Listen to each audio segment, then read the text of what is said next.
وَإِذَا سَأَلَكَ عِبَادِي عَنِّي فَإِنِّي قَرِيبٌ أُجِيبُ دَعْوَةَ الدَّاعِ إِذَا دَعَانِ فَلْيَسْتَجِيبُوا لِي وَلْيُؤْمِنُوا بِي لَعَلَّهُمْ يَرْشُدُونَ. Bismillahirrahmanirrahim. Rabbi yazzir wa la tu'azir wa tammim bil khair. அல்லாஹின் அன்பு என்பது அளவிட முடியாதது. ஒரு தாய் தன் குழந்தை மீது வைத்திருக்கும் அன்பை விட பன்மடங்கு அன்பை அல்லாஹு தஆலா தன் அடியார்கள் மீது வைத்திருக்கிறான்.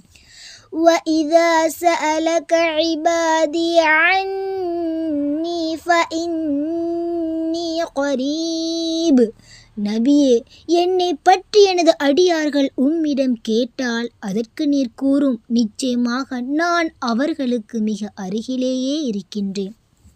இந்த வசனத்தை பார்ப்போமேயானால், அல்லாஹ் ஒரு தூதர் மூலமாக பதில் சொல்வதை விட நேரடியாக கூறுகின்றார், நான் அவன் அருகில் இருக்கின்றேன். ஃபஇன்னி கரீப். ஒருமுறை போர்க்களத்தில் கைதிகள் எல்லாம் பிடிக்கப்பட்டன. அவர்களுக்கிடையிலே ஒரு பெண் தன் குழந்தையை தேடி அங்கும் இங்கும் ஓடிக்கொண்டிருந்தார்.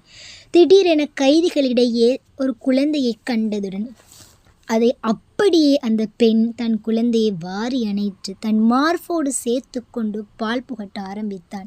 இதை பார்த்து கொண்டிருந்த நபி ஸல்லல்லாஹு அலைஹி வஸல்லம் அவர்கள் தன் தோழர்களிடம் கேட்டார்கள், இந்த தாய் தன் குழந்தையை தீயினுள் வீசுவாள் என்று நீங்கள் கருதுகிறீர்களா? அதுக்கு தோழர்கள், அல்லாஹ்வின் மீது சத்தியமாக நிச்சயமாக மாட்டார்கள் என்றார். அப்போது நபிகள் நாயகம் ஸல்லல்லாஹு அலைஹி வஸல்லம் அவர்கள் கூறினார்கள், இந்த தாய் தன் குழந்தை மீது வைத்திருக்கும் அன்பை விட அல்லாஹ் தன் அடியார்கள் மீது பன்மடங்கு அன்பை அல்லாஹு தஆலா வைத்திருக்கிறான்.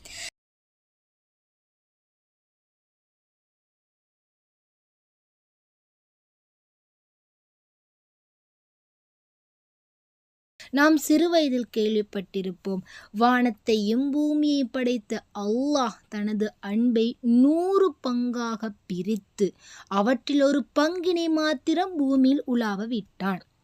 அந்த ஒரு பங்குதான் இந்த உலகை உயிர் வாழ வைக்கின்றது. கால்நடைகளும் பறவைகளும் ஊர்வனமும் கொண்டிருப்பதும் அந்த ஒரு பங்கில்தான்.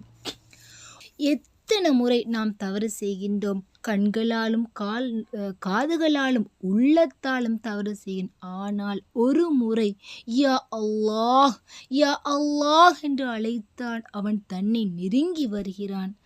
உதாரணமாக கூறினால், ஒரு மருத்துவர் ஒரு நோயை குணப்படுத்துவதற்காக கசப்பான மருந்தை கூட சந்தோஷமாக கொடுக்கிறார். இதே போன்றுதான் தம் வாழ்க்கையில் வரும் ஒவ்வொரு கஷ்டத்தையும் வருவது நலவுக்காக, அல்லாஹின் நாட்டம், நம் வாழ்க்கையை சீர்படுத்துவதற்காக அல்லாஹ் கொடுக்கின்ற கஷ்டங்கள், சோதனைகள் என்று நாம் உள்ளத்தில் நினைத்து கொள்ள வேண்டும்.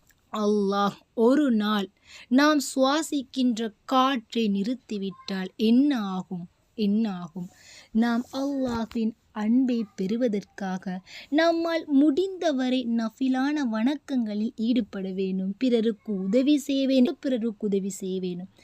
அதிகமாக தௌபா செய்ய வேண்டும். சோதனை வந்தால் கூட லா தஹ்சன் இன்னல்லாஹ மஅனா, அல்லாஹ் எங்களோடு இருக்கிறான், நீங்கள் யாருக்காகவும் காத்திருக்க வேண்டியதில்லை. இப்போது இந்த நிமிடம் உங்கள் மனதிற்கு யா அல்லாஹ் என்னை நேசிப்பாயாக என்று ஒரு முறை கேளுங்கள். அந்த ஒரு வேண்டுதல் அவன் பக்கமிருந்து உங்களுக்கான அன்பு கதவுகள் திறந்துவிடும்.